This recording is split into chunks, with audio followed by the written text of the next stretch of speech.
अब हम एक क्वेश्चन की हेल्प से लॉगरिथम फाइंड करना सीखते हैं। हमारे सामने एक क्वेश्चन है, फाइंड द लॉगरिथम। निम्न संख्याओं के लघुगणक ज्ञात कीजिए। लघुगणक ज्ञात करने के लिए हमने 4 कॉलम बनाए। फर्स्ट में नंबर लिखना है, सेकंड में टेबल वैल्यू, थर्ड में कैरेक्टरिस्टिक्स पूर्णांश और फोर्थ में लॉगरिथम लघुगणक। अब हमने यहाँ पर एक नंबर लिया है 1245 1245। हमें इसका लॉगरिथम ज्ञात करना है। लॉगरिथम ज्ञात करने के लिए फर्स्ट स्टेप हमें कैरेक्टरिस्टिक्स फाइंड करना होगा। कैरेक्टरिस्टिक्स के लिए दो फॉर्मूले होते हैं, c equal to n minus 1, c equal to n plus 1। यदि कोई नंबर एक से अधिक होता है तो n माइनस 1 का फॉर्मूला यूज होता है, और यदि कोई नंबर डेसिमल से स्टार्ट होता है तो n प्लस 1 का फॉर्मूला यूज होता है। हमारे क्वेश्चन में 1 2 4 5 लिखा हुआ है जो एक से अधिक है, इसलिए हम फॉर्मूला यूज करेंगे n माइनस 1। n का मीनिंग यहाँ पर है नंबर ऑफ डिजिट, अंकों की गिनती। तो ये जो नंबर लिखे हुए हैं इसमें डिजिट काउंट कीजिए, कितने अंक है यहाँ पर 4, तो 4 माइनस 1। तो ये तो हुआ कैरेक्टरिस्टिक्स। अब आपको टेबल वैल्यू देखना है, तो टेबल वैल्यू के लिए 2 डिजिट डिसाइड करें। 2 डिजिट में है 12, तो 12 की रो में 4 की वैल्यू देखें। 12 की रो में 4 का वैल्यू देखिए, 12 की लाइन में 4 का वैल्यू है 0 9 3 4। फिर इसी 12 की लाइन में मीन डिफरेंस में 5 की वैल्यू देखें, तो 12 की रो में मीन डिफरेंस में 5 की वैल्यू देखिए 17। तो ये लिख दिया हमने 17। इन्हें प्लस कर दें,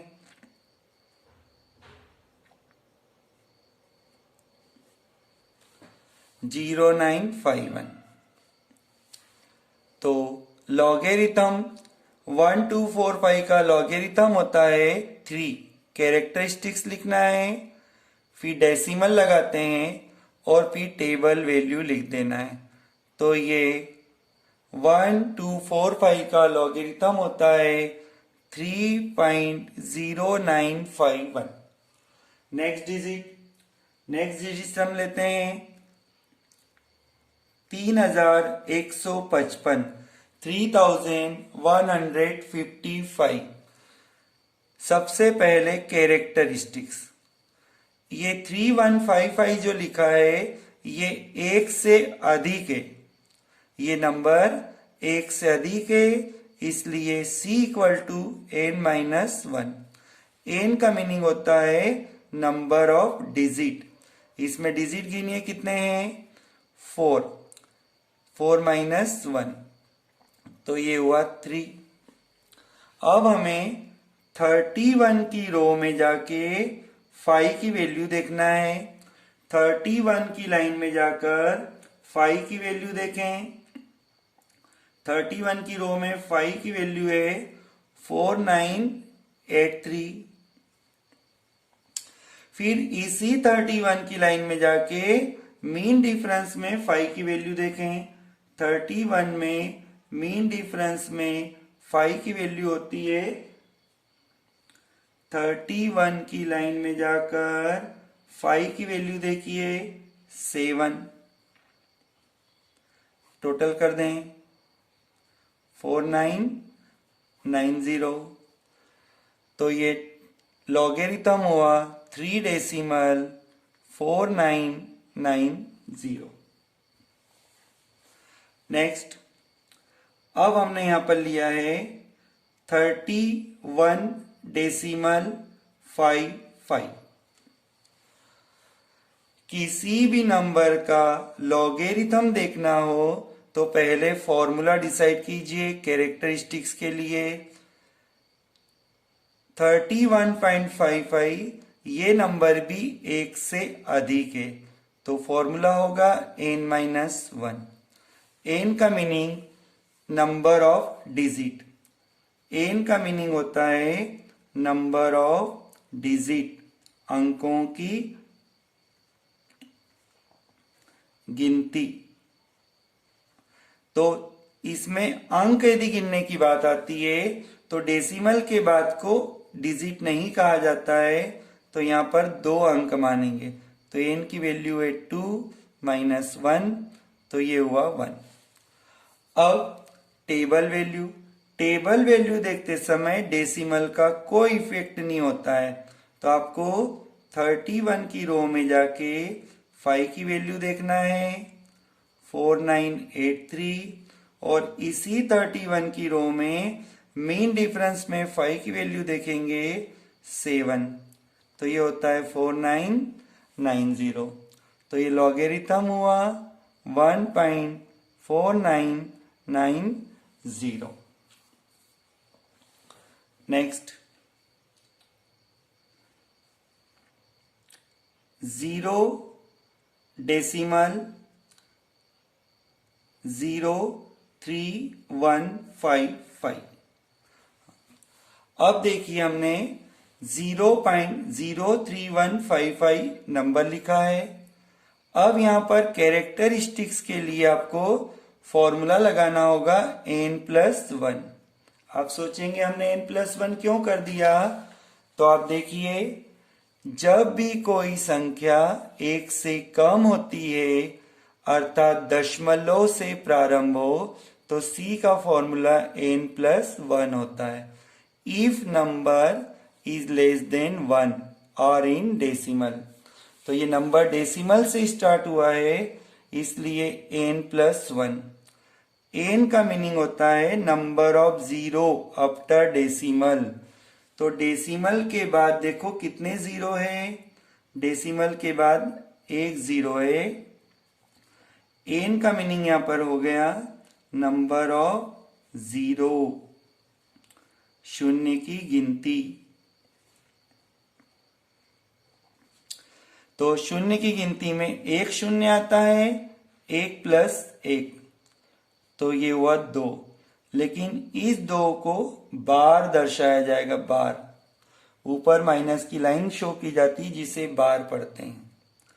अब टेबल वैल्यू देखते समय इन 0 का कोई इफेक्ट नहीं होता है, तो टेबल वैल्यू आपको 31 की रो में 5 और मीन डिफरेंस में 5 की वैल्यू देखना है।